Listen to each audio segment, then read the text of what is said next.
സുഹൃത്തുക്കളെ, ഇന്ന് ഞാൻ വന്നിരിക്കുന്നത് നമ്മൾ തൃക്കോവട്ടം പഞ്ചായത്തിൻ്റെ 18-ാം വാർഡ് പേരെ നോർത്തിലാണ്. പുതിയതായി നിർമ്മിച്ച ഒരു റോഡിൻ്റെ അവസ്ഥയാണ്. റോഡ് നിർമ്മിച്ചിട്ട് 6-7 ദിവസം മാത്രമേ ആയുള്ളൂ. 2 മഴ പെയ്തപ്പോഴത്തേക്ക് റോഡിൻ്റെ അവസ്ഥ നോക്കെ, മുകളിലെ ടാർ മൊത്തം ഒലിച്ചു പോയിട്ട് മെറ്റിലും കല്ലും മാത്രം പൊങ്ങിയിരിക്കുന്ന കുഴികളായിരിക്കുകയാണ് റോഡ്. നിങ്ങളൊന്ന് നോക്കണതാ, ഇതാണ് ഈ പഞ്ചായത്തിൻ്റെ റോഡ് നിർമ്മാണം എന്നൊക്കെ പറയുന്നത്. ഇതിനൊക്കെ നമ്മൾ പ്രൈസ് കൊടുക്കേണ്ടത് വേണ്ട. ഈ ജനങ്ങൾക്കെല്ലാം പരാതിയാണ്. 2 ദിവസം കൊണ്ട് ഈ റോഡ് ഈ അവസ്ഥയായെങ്കിൽ ഇൻ്റർലോക്കിൻ്റെ അവസ്ഥ ഉണ്ട്. പുതിയ ഇൻ്റർലോക്കാണ് ഇട്ടേക്കുന്നത്. ഇത്രയും ക്യാപ്പിൽ ഇൻ്റർലോക്ക് ഇട്ടാൽ 5-6 വണ്ടികൾ പോകുമ്പോഴത്തേക്ക് ഇൻ്റർലോക്ക് എല്ലാം ഇളകും. ഇവിടുത്തെ നാട്ടുകാർക്ക് ഭയങ്കരമായ പരാതിയാണ്. അവർ ആ റോഡ് നിർമ്മിച്ചപ്പോഴത്തേക്ക് എല്ലാവരും പറഞ്ഞതാണ് ഇതിങ്ങനെ നിർമ്മിച്ചാൽ നിൽക്കത്തില്ലെന്ന്. അത് കേൾക്കാതെ അവരുടെ ഇഷ്ടത്തിന് എങ്ങനെയെങ്കിലും ഒന്ന് ആക്കി കൂട്ടിയിട്ടിട്ട് അവർ പോയിരിക്കുകയാണ്. ഈ റോഡ് മൊത്തം ഇളകി പോകേണ്ട. 2 മഴ പെയ്തപ്പോൾ ശാസ്ത്രീയമല്ലാത്ത റോഡ് നിർമ്മാണം എന്ന് പറഞ്ഞാൽ മുകളിൽ താറ് പൂശിയിട്ട് ജനങ്ങളെ കണ്ണിൽ പൊടിയിട്ടിട്ട് ഫണ്ട് അടിച്ചു മാറ്റുക എന്നുള്ള ഒറ്റ ലക്ഷ്യത്തോടു കൂടിയാണ് അവർ പോയിരിക്കുന്നതാണ് നാട്ടുകാരുടെ അഭിപ്രായം. ഇന്ന് ഞാൻ വന്നപ്പോൾ തന്നെ കോൺഗ്രസ്സുകാരുടെ പ്രതിഷേധം ഇവിടെ നടക്കുന്നുണ്ട്. അന്നേരം അത് ഞാൻ എടുക്കാനുള്ള പ്ലാനിലും കൂടെ വന്നത്. അന്നേരം നമുക്ക് ആ കോൺഗ്രസ്സുകാരുടെ വാക്കുകളിലേക്ക് തന്നെ നമുക്ക് പോകാം.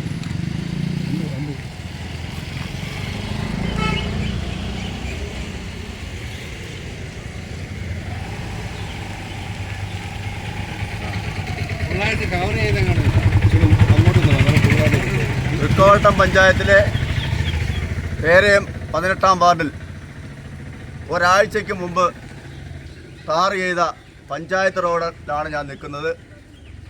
തൃക്കോവട്ടം ബ്ലോക്ക് കോൺഗ്രസ് കമ്മിറ്റിയുടെ പ്രസിഡന്റ് AL നിസാമുദ്ദീനാണ് സംസാരിക്കുന്നത്. ഈ ഒരാഴ്ച മുമ്പ് ടാർ ചെയ്ത ഈ റോഡ് പല സ്ഥലങ്ങളിലും ഗർത്തങ്ങളുണ്ടായി വെള്ളം കെട്ടിക്കിടക്കുന്ന കാഴ്ചയാണ് നമുക്ക് കാണാൻ സാധിക്കുന്നത്. അതുപോലെ തന്നെ വളരെ നൈസായിട്ടാണ് ഇത് ടാർ ചെയ്തിരിക്കുന്നത്. ഈ ടാർ ചെയ്ത റോഡിൽ താറുകളിലൊക്കെ ഒഴുകിപ്പോയി കൊച്ചു കൊച്ചു മെറ്റലുകൾ തെളിഞ്ഞ് കുഴികളായിരിക്കുന്ന അവസ്ഥയാണ് നമുക്ക് ഈ റോഡിൽ കാണാൻ കഴിയുന്നത്. തൃക്കോവട്ടം പഞ്ചായത്തിൻ്റെ അഴിമതിയുടെ ഒരു ഉദാഹരണമാണ് ഈ റോഡ് എന്ന് പറയുന്നതിൽ ഒരു അതിശയോക്തിയുമില്ല. കാരണം ഒരാഴ്ചയായി മാത്രമേ ആയിട്ടുള്ളൂ ഈ റോഡ് ടാർ ചെയ്തിട്ട്. ഇൻ്റർലോക്ക് കുറേ ഭാഗം ഇൻ്റർലോക്ക് ഇട്ടിരിക്കുന്ന ഇൻ്റർലോക്ക് വരെ ഇളകി മറിഞ്ഞ സ്ഥിതിയാണ് നമുക്ക് കാണാൻ കഴിയുന്നത്. ഇവിടെ ഒരു അംഗൻവാടി സ്ഥിതി ചെയ്യുന്ന റോഡ് സൈഡിൽ ആ അംഗൻവാടിയുടെ മുമ്പിൽ വെള്ളം കെട്ടിക്കിടക്കുന്ന കാഴ്ച നമുക്ക് ഈ ദൃശ്യത്തിൽ കാണാൻ സാധിക്കുന്നതാണ്.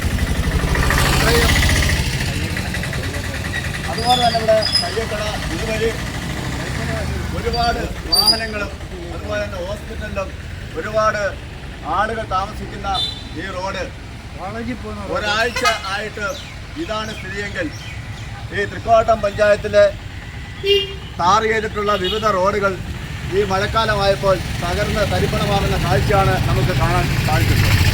അതുകൊണ്ട് ഈ റോഡ് പണിഞ്ഞിട്ടുള്ള കോൺട്രാക്ടർ ഈ വാർഡ് മെമ്പറും അതുപോലെ തന്നെ പഞ്ചായത്തും ഇവർ തമ്മിൽ എത്രത്തോളം അഴിമതി കാണിച്ചു എന്ന് നമുക്ക് ഈ റോഡ് ചുറ്റി സഞ്ചരിച്ചപ്പോൾ കാണാൻ സാധിക്കുന്ന ഒരു വസ്തുതയാണ്. എത്രയും പെട്ടെന്ന് ഈ റോഡിൻ്റെ റീടാറിങ് നടത്തി സഞ്ചാരയോഗ്യമാക്കണമെന്നും അതുപോലെ തന്നെ ഈ അംഗൻവാടി ഉൾപ്പെടെയുള്ള ഈ പ്രദേശത്ത് ആശുപത്രിയിൽ ഒരുപാട് താമസക്കാരുള്ള ഈ പ്രദേശത്ത് കശുവണ്ടി ഫാക്ടറി ഉൾപ്പെടെയുള്ള ഈ പ്രദേശത്ത് ഒരുപാട് വാഹനങ്ങളും അതുപോലെ ഒരുപാട് യാത്രക്കാരും സഞ്ചരിക്കുന്ന ഈ റോഡ് ഒരാഴ്ചയായിട്ട് ഈ സ്ഥിതിയാണെങ്കിൽ ഇനി ഇത് എത്രത്തോളം കുഴിഞ്ഞ് പോകുമെന്നുള്ളതിനെ സംബന്ധിച്ചിടത്തോളം ഇവിടെ